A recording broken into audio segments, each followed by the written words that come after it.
So John and अभिषेक, बहुत बहुत स्वागत है आपका इस कन्वर्सेशन में। ट्रेलर काफ़ी प्रॉमिसिंग है, काफ़ी लोगों को पसंद आया। हमने ट्रेलर लॉन्च पे में आया था, काफ़ी आपका जो रोल है लगता है जितने भी आप रोल निभाए हैं अपने एक्शंस को या पर्सनली तो बहुत पसंद करते हैं आर्मी के कैरेक्टर, सोल्जर के।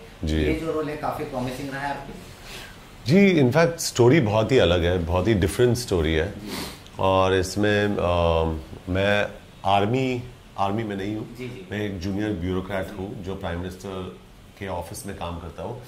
लेकिन I think very importantly this is a very different film, क्योंकि जे एंटरटेनमेंट जो हमारा प्रोडक्शन हाउस है, ज़्यादातर हम लोग नॉन फार्मूला फिल्म्स प्रोड्यूस करते हैं। कब सोचा आपने कि एक फिल्म बनानी चाहिए, रियल स्टोरी ऑन बेस और परमाणु की बात करें हम, तो कब ये आप ख्याल आया? आई थिंक 3-4 साल पहले आया था। मुझे हमेशा से मुझे गर्व तो था ही, क्योंकि मैं 1998 में मेरे सामने हुआ था ये। तब मैं मात्र 20 वर्ष का था। लेकिन 3-4 साल पहले कोई एक आर्टिकल था जिसकी वजह से ये ट्रिगर हुआ था दिमाग में कि इस पर फिल्म क्यों नहीं बनी है। क्योंकि आई थिंक आर्टिकल इस बारे में था कि कैसे इंडिया ने अमेरिकन सैटेलाइट्स को चकमा दिया था, और बहुत पावरफुल सैटेलाइट्स थी जो 24 घंटे पोखरण पे नज़र रखती थी, निगरानी रखती थी। तो अपने आप में वो एक अच्छा कॉन्सेप्ट लगा मुझे। द फर्स्ट थिंग वाज कि थ्रिलर था ये। और उसके अलावा क्योंकि हिंदुस्तान के इतिहास में आई थिंक एक बहुत बड़ी घटना रही है ये, और बहुत प्राउड मोमेंट रहा है, तो इन दोनों पॉइंट ऑफ व्यू के हिसाब से मुझे लगा कि ये फिल्म बनानी चाहिए। एंड जैसा जॉन ने बोला कि मैं इनके पास आया और मैंने इनको पिच किया ये स्टोरी। मेरे पास सिर्फ 10 पेज थे तब, मैंने पूरा स्क्रीन प्ले लिखा नहीं था। उनको बहुत पसंद आया and then immediately we started. John, जैसे ये रियल कहानी है और बहुत सीरियस भी है, काफ़ी सेंटिमेंट्स और पॉइंट्स को ध्यान में रख के शूट किया गया, और क्या क्या ध्यान रखा आपने? अटल बिहारी वाजपेयी भी थे उस टाइम, अब्दुल कलाम भी थे, तो क्या क्या आपने ख्याल रखा? पहले तो लाइट्स को हमने कैसे चकमा दिया, और जॉन के कैरेक्टर का उसमें बहुत इंपॉर्टेंट किरदार है। उसके अराउंड फिर बाकी चीज़ों को पिरोया गया। बट हाँ, बोलने में आसान लगता है, करने में मुश्किल था, बट टीम का सहयोग था, जॉन का सहयोग था, तो हम ये कर पाए। जॉन, हम ये भी सुना है हमने कि आपने काफ़ी बहुत ख्याल रखा अपने यूनिफॉर्म को पहनने का और स्टाइल चलने का, और मुस्टैच भी आपने बहुत ऑन लोकेशन पे भी नाम बताया था अपने किसी अश्वथ रैना। जी, उन्होंने आपको ट्रेन किया है। हाँ, नहीं, कर्नल शर्मा, सॉरी, अश्वथ रैना तो इनका कैरेक्टर, अश्वथ रैना मेरा कैरेक्टर है। कर्नल शर्मा वो तो मतलब इतने स्ट्रिक्ट थे, मतलब उनको परवाह नहीं थी। वो थे असली पोखरण में थे वो थे एंड ही वाज, मतलब उस वक्त पे वो थे, and he was also a consultant on our film. तो मतलब बेरे पहनते समय, कैप पहनते समय ही वुड इधर आ, ऐसे पहन। तो he didn't care, he was like to the point. तो वो मुझे, हम लोग को बहुत अच्छा लगा, क्योंकि एटलीस्ट आपको सेफ लगता है कि ये आदमी को सब कुछ पता है, मतलब आर्मी के बारे में। Fail good about it. एक कैरेक्टर, ये जो कैरेक्टर है इनको काफी पसंद किया उन्होंने। हाँ, विकास को, हाँ, मेजर प्रेम का कैरेक्टर निभाया उनको कहीं ना कहीं, क्योंकि एक यंग मेजर थे एंड उस समय आई थिंक कर्नल शर्मा भी मेजर ही थे।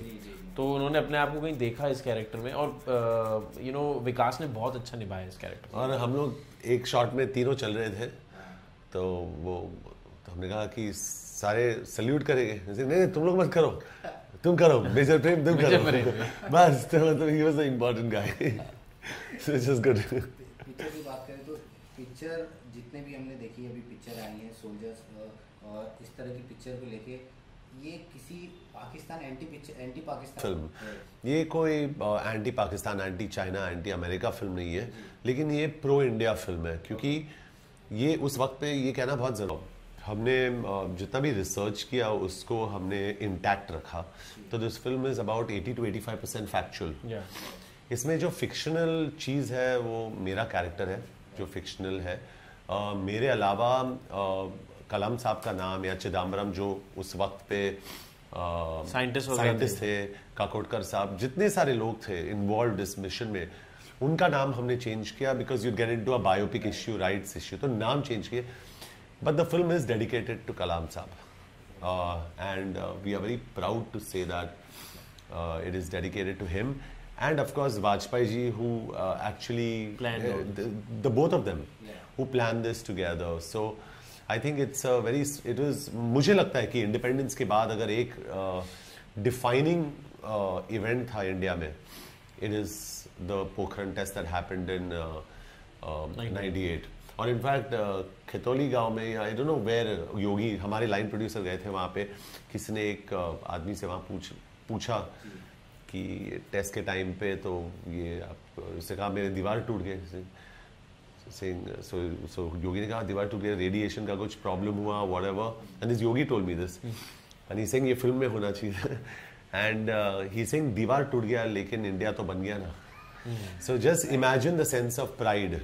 तो I think this pride is very important, और इसलिए हमने ये फिल्म बनाई कि हर यंगस्टर, जैसे आपके जो कैमरामैन है आपके पीछे, शायद उनको भी पता नहीं कि 20 साल पहले ऐसे टेस्ट हुए थे और कैसे हुए थे, लेकिन जब भी वो फिल्म देखेगा he will find it very entertaining, engrossing, he will say यार ये तो थ्रिलिंग फिल्म है. एंड में उसे पता चलेगा कि यार this is also true story. So I think the way, जैसे हमेशा मैं कहता हूँ ये स्टोरी बहुत ही कॉम्प्लेक्स है, और अभिषेक ने जिस तरीके से इसको सिंप्लीफाई किया है, I think it's a fantastic job done. बहुत मुश्किल काम है, and I think only a director can do that. Actor तो घोड़ा है, वो किसी भी डायरेक्शन में जा सकता है, डायरेक्टर जॉकी है, and I think he is taken us all in the right direction. कहानी की बात की जाए तो बहुत, मतलब जो कहानी है काफ़ी इंटरेस्टिंग है, लोगों को काफ़ी पसंद आएगी. अभी तक बॉलीवुड के किसी ने क्यों नहीं सोचा ये, और आपने ही, मतलब आपने तो सोचा ये पहले किसी ने, क्योंकि जितनी भी रियल स्टोरी बनी है, कोई बायोपिक बन रही है, ये जो स्टोरी है काफ़ी इम्पोर्टेंट है इंडिया को जानने के लिए, उसकी स्टोरी को जानने के लिए. नहीं, मुझे लगता है ये डेफिनेटली जॉन ने बोला, हमारे दिमाग में भी आया था कि भाई इस पर बनी क्यों नहीं पिक्चर 20 साल से. मेरे को लगता है उसका एक अहम कारण ये रहा है कि जैसे मैंने बोला बहुत कॉम्प्लेक्स टॉपिक है, और उसमें बहुत सारी कहानियाँ हैं. इस एक कहानी के अंदर बहुत कहानियाँ हैं. एक तो ये कि साइंटिफिक पॉइंट ऑफ व्यू कि कैसे आपने उन बमों का निर्माण किया बिना किसी बाहरी मदद के. कंट्रोवर्सीज थे, और हमारे पास हमें बहुत कम टाइम मिला है प्रमोशन के लिए. We will show as many people as possible. Yeah, we are very thankful to the Honorable High Court of Mumbai for actually, and Judge Kathawala for, giving a decision in our favor. So we believe in the judiciary system. Lastly, जाते हैं अपने viewers को picture के release date के बारे में. जी, परमाणु May 25th को रिलीज हो रही है. We are very excited about this film. ये एक बहुत ही अलग कहानी है, entertaining है, 2 घंटे की फिल्म है. It's fantastic and everybody is going to love it. So please go watch it. Thank you, sir. Thank you. Careful.